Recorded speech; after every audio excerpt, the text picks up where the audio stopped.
This evening, as we begin, I would like to review what we studied in our last lecture because it's foundational for what we're going to deal with in our topic today. If you remember, we found that God married Israel at Mount Sinai. And He wanted Israel to be His only, to obey His laws, and to remain absolutely pure and uncontaminated from the surrounding nations. But we found in our study that very early in Israel's history, she apostatized from God. And Ezekiel chapter 16 as well as chapter 23 tells us that Israel became a harlot because she embraced the teachings and practices of the surrounding nations. The Bible calls these practices the abominations of the nations. In other words, Israel assimilated the abominations of the nations, and in this way, she became a harlot. She abandoned the husband of her youth. As we studied, she also fornicated with the kings of the earth, with the kings of different nations, forming political alliances. And instead of depending on God as her source of strength, she started depending on these alliances with other kings. We also noticed in our study that Israel covered herself or decked herself with silver and with gold to attract attention to herself.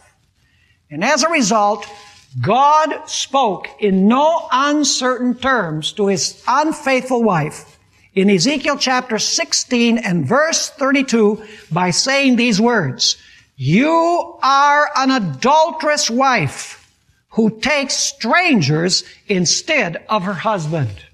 You see, she was playing the harlot. She was an adulterous wife, if you please, because she had the kings of the nations as lovers instead of the Lord, her God.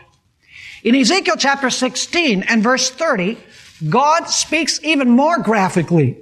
He says, "How degenerate is your heart, says the Lord God, seeing you do all these things, the deeds of a brazen harlot." That word brazen in the Hebrew means to exercise autocratic control.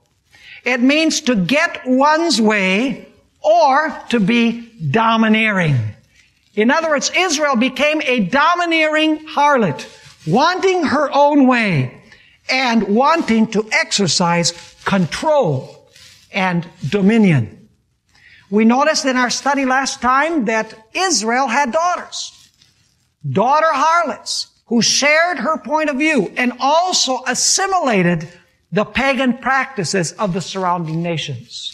And we studied that Israel shed innocent blood. The blood of those who opposed her agenda were slaughtered and slain by Israel.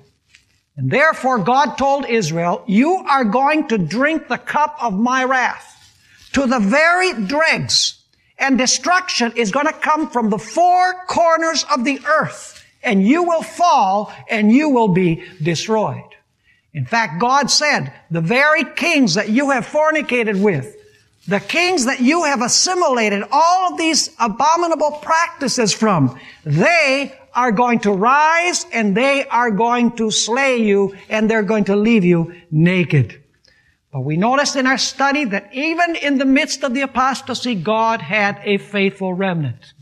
And God placed His seal upon this faithful remnant who sighed and cried because of the abominations that were being committed among His people.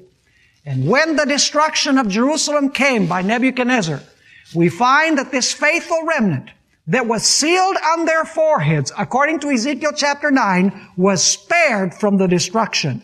When the adulterous wife was destroyed, God's faithful people who sighed and cried because of the abominations that God's own people were committing, they were spared.